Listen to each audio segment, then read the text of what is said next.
everyone. So in this video, we're going to be talking about valence electrons. And our goal for this section is to be able to figure out the number of valence electrons in an element. And that's what we're going to talk about today. And then next time we'll be talking about how this affects its properties. So we first just need to define valence electrons. And to understand valence electrons, you need to remember that atoms have energy levels. So these are the places where the electron can be, and they are around the nucleus.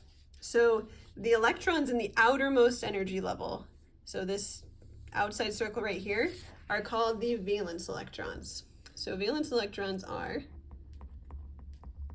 the electrons in the outer energy level.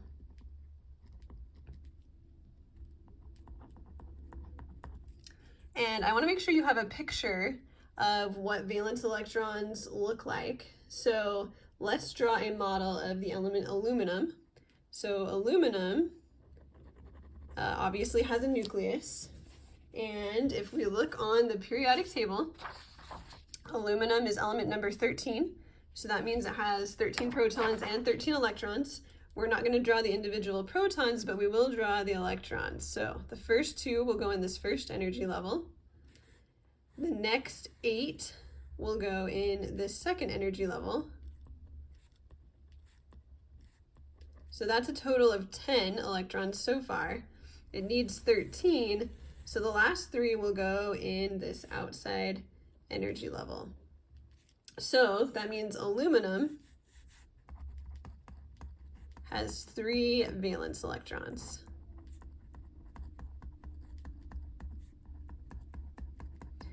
So it turns out that there is a pattern for valence electrons on the periodic table. So as we go across the periodic table, each time we get to a new row, we add a new energy level. So let me kind of show you how that works with the element neon and the element after it, which is sodium. So neon, again, has a nucleus, just like any other element, and it has 10 electrons total. So this is neon.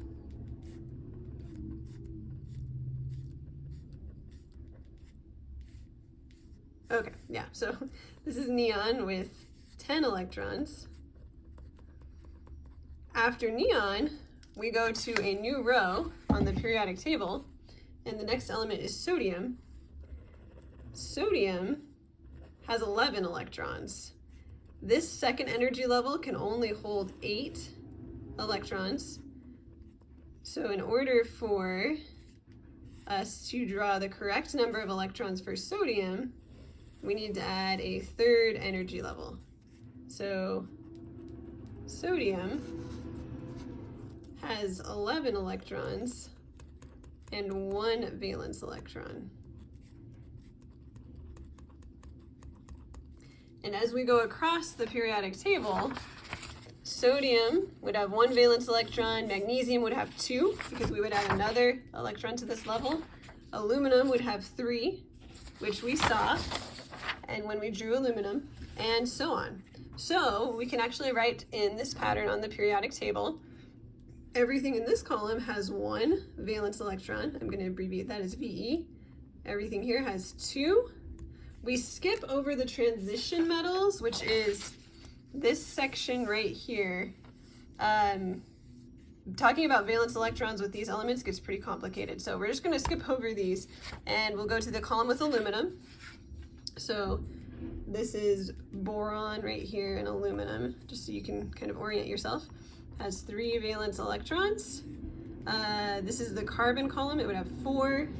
And then this is nitrogen, which would have 5. Oxygen and all the elements below it would have 6.